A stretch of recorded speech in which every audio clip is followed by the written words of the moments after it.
والارض جميعا قبضته يوم القیامہ، وقت آنے والا ہے قیامت کا دن زمین و آسمان اللہ کے ہاتھ میں ہوں گی، اور حدیث میں تفصیل موجود کہ اللہ کی 5 انگلیوں پر کون کون سی چیز، اس وقت اللہ فرمائے گا این الجبارون این الملک این الملوک، بتاؤ میرے سامنے لاؤ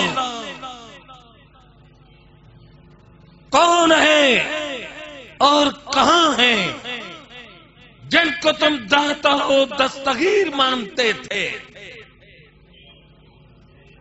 میرے سامنے آئے۔ اللہ بڑی غیرت و جلال کے ساتھ فرمائے گا این الملوک، وہ کہاں ہیں جن کو میں نے 3 مرتبہ وزارت عظمیٰ دی، وہ کہاں ہیں جن کو گورنر بنایا گیا، وہ کہاں ہیں جن کو سربراہی عنایت کی گئی؟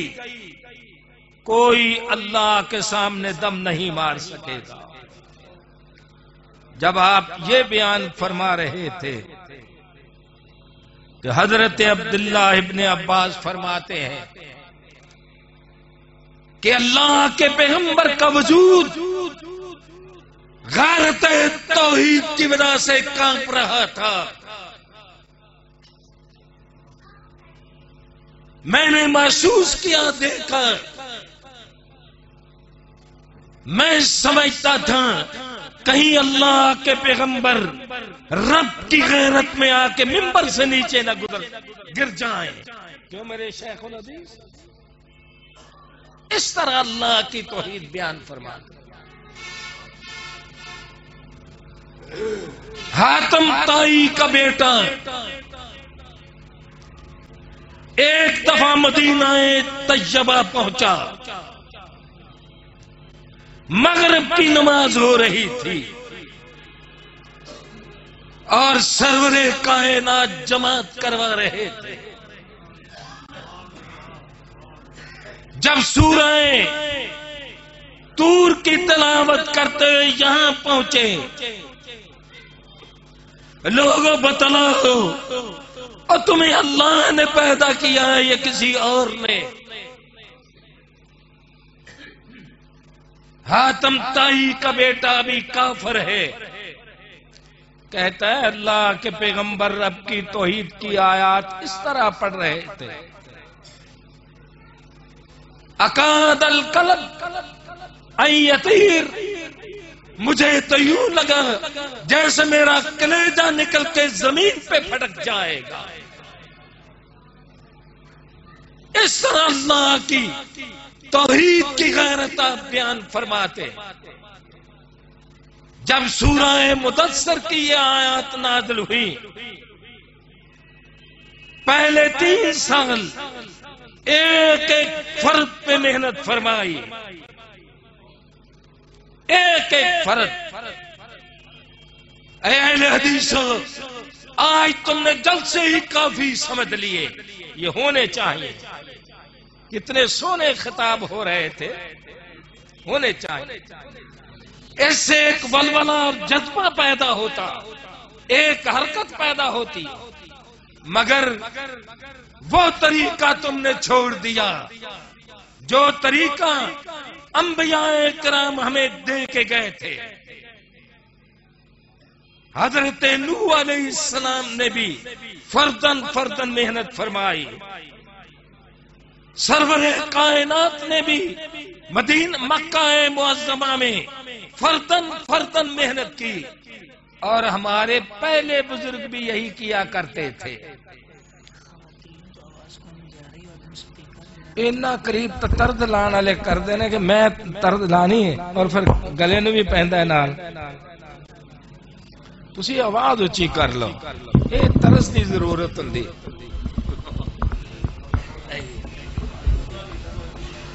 ہمارے پہلے بزرگ کئی جلسہ سنتے، اس وقت تک وہ چین سے نہیں بیٹھتے تھے جب تک وہ پورے کا پورا جلسہ لوگوں کو سنوا نہیں دیتے تھے. اور میرے علماء آج یہ مہم ختم ہو گئی ہے، اہل حدیثوں میں یہ جذبہ ختم ہو گیا. وہ تو چین سے نہیں بیٹھتے تھے. اس زمانے میں نہ بجلی ہوتی تھی، نہ اسپیکر ہوتے تھے، نہ اشتہار چھپتے تھے، نہ اتنے القابات کے ساتھ اعلان ہوتے تھے. یہ چند بزرگ موجود ہیں، ان کو پتا ہے. لوگ چاندنی راتوں کا انتظار کرتے اور مکانوں کی چھتوں کے اوپر کھڑے ہو کر یہ اعلان ہوتا کہ فلاں عالم دین واعظ فرمائیں گے.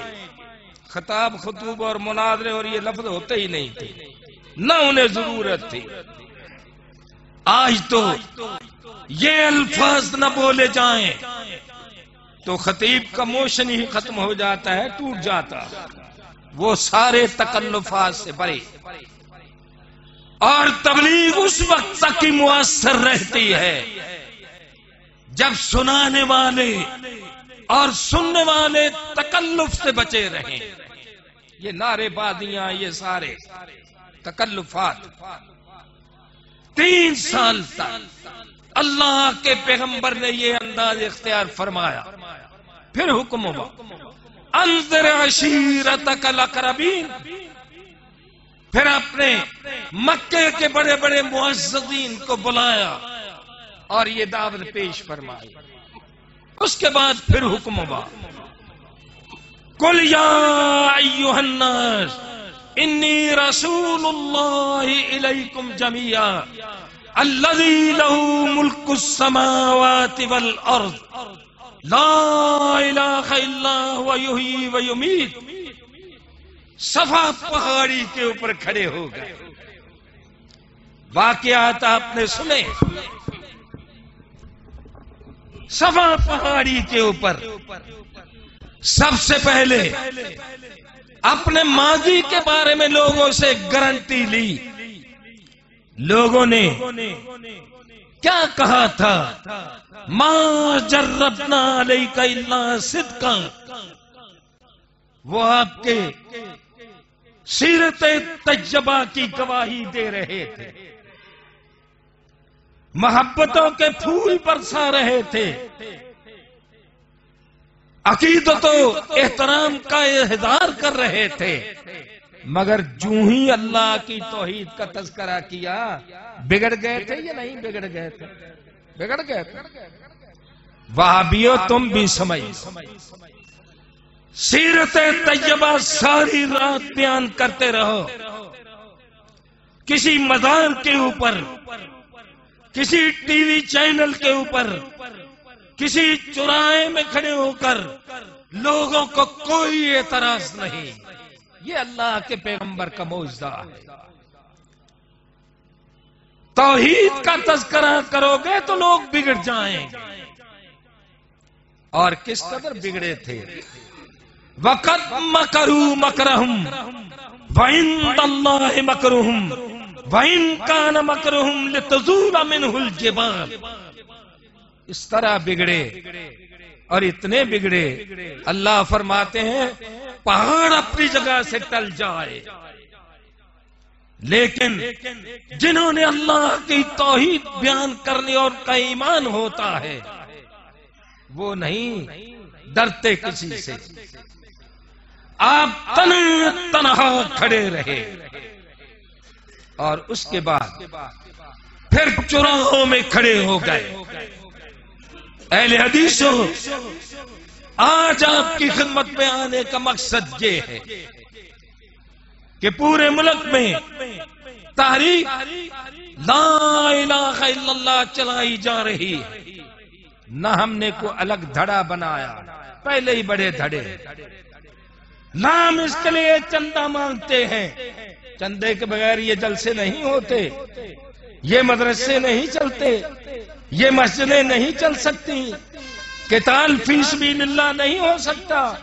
مگر ہم نے یہ فیصلہ کیا تھا نہ الگ دھڑا بنانا ہے، نہ اس کے لیے چندہ مانگنا ہے، اور سب کو ملا کے چلنا ہے. اس لیے ہمارے پروگراموں میں جماعت الدعوہ کے رہنما بھی آتے ہیں، میری مرکزی جمعیت اہل حدیث کے قائدین بھی، اور دوسری جماعتوں کے لوگوں کو بھی ہم بلاتے تاکہ اس فرمان پہ عمل ہو جائے. تعالوا الی کلمۃ سواء بیننا و بینکم اللہ نعبد الا اللہ، کہ میرے پیغمبر توحید کے لیے یہودیوں اور عیسائیوں کو بھی اپنے اسٹیج پہ بلاؤ. یہ ہمارا اصول.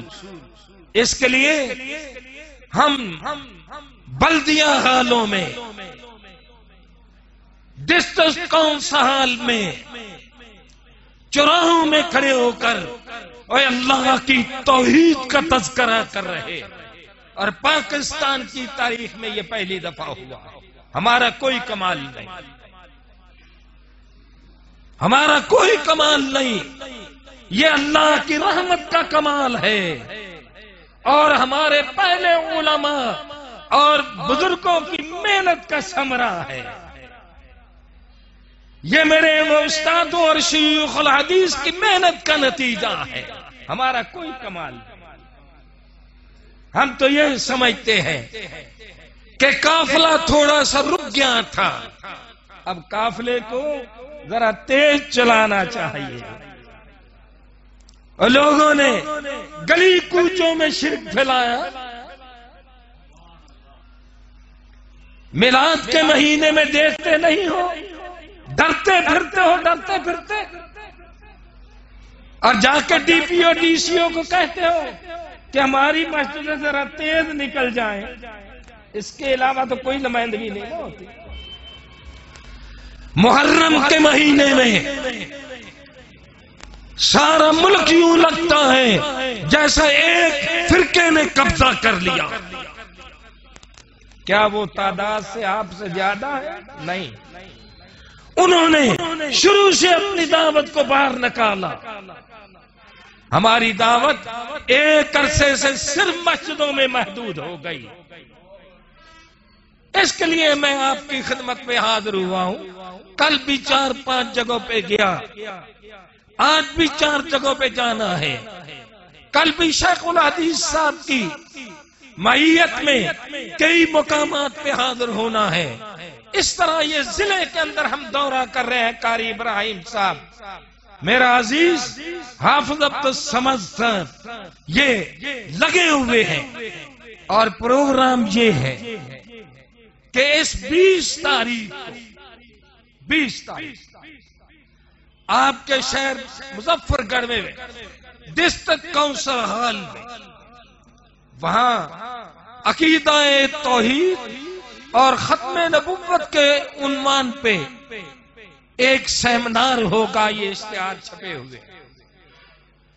اس کے بعد پھر انشاءاللہ کچہری چوک میں کھڑے ہو کر یہ علماء اور اللہ کی توحید بیان کریں گے انشاءاللہ. کیا یہ ہونا چاہیے یا نہیں؟ مجھے حافظ عبد الصمد بتلا رہے تھے، ان کے کوئی عزیز پولیس میں ہے، وہ کہتے ہیں نیچے سے لے کر ڈی سی اور ڈی پی او تک وہ یہ میٹنگیں کر رہے ہیں کہ یہ لوگ کہاں سے آ گئے جو اللہ کی توحید چوراہوں میں پھیلانے آ گئے. یہ اللہ نے ہمیں توفیق دی. اس لیے میں آپ سے گزارش کرنے آیا، جلد سے اپنی جگہ پہ یاروں، اس پروگرام کا کوئی مقابلہ نہیں ہو سکتا. اللہ کے پیغمبر چوراہوں میں کھڑے ہو کے بیان کرتے تھے۔ ہمارے بزرگوں نے، ہمارے اساتذہ نے، ہمارے خطیبوں نے، ہمارے علماء نے جماعت کو، مسلک کو یہاں تک پہنچایا۔ ہمارا فرض ہے فَفِرُّوا إِلَى اللَّهِ، اے اللہ کے لیے نکلو، وَانْفِرُوا خِفَافًا وَثِقَالًا، اے ہلکے ہو یا بوجھل، اور کمزور ہو یا طاقتور، اور تھوڑے ہو یا زیادہ، تم نکلو، اللہ کی مدد آئے گی، اور اس طرح آئے گی کہ اِنَّا فَتَحْنَا لَكَ فَتْحًا مُبِينًا لِيَغْفِرَ اللَّهُ لَكَ، اور اللہ کی مدد آئے گی، جماعت بڑھ جائے گی، مسلک پھیل جائے گا، توحید کا پرچار ہو جائے گا، اور وہ وقت آئے گا کہ اذا جاء نصر اللہ والفتح ورأیت الناس یدخلون فی دین اللہ افواجا، اور وہ ہم نے اس کی جھلک دیکھ لی ہے۔ گجرانوالہ میں، مرید کے میں، کاموں کی میں، لاہور میں، قصور میں، حجرہ شاہ مقیم میں، دیپال پور میں، اوکاڑے میں، اور ساہیوال میں، اور دیگر شہروں کے ساتھ پچھلے مہینے ملتان کے اندر یہ سب کچھ ہوا ہے۔ اور یہ 18 تاریخ کو لیاقت پر میں یہ پروگرام کر کے آپ کی خدمت میں حاضر ہوں گا۔ 20 تاریخ کو انشاءاللہ یہاں شرک کے خلاف ریلی نکالی جائے گی، مگر اس ریلی کا فرق یہ ہوگا، میں انتظامیہ سے عرض کر رہا ہوں، میں ایجنسیوں کو درخواست کر رہا ہوں، میں آپ کو یقین دہانی کروا رہا ہوں کہ انشاءاللہ نہ فوج کو برا بھلا کہا جائے گا۔ جس ملک کی فوج نہیں وہ ملک کیسے رہ سکتا ہے؟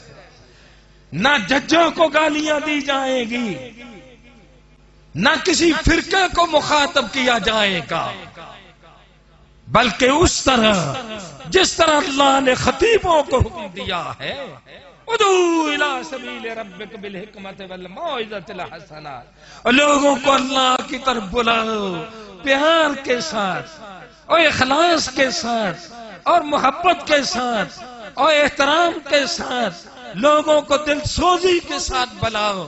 اور وقت آ گیا ہے کہ نکلو اللہ کی راہ میں۔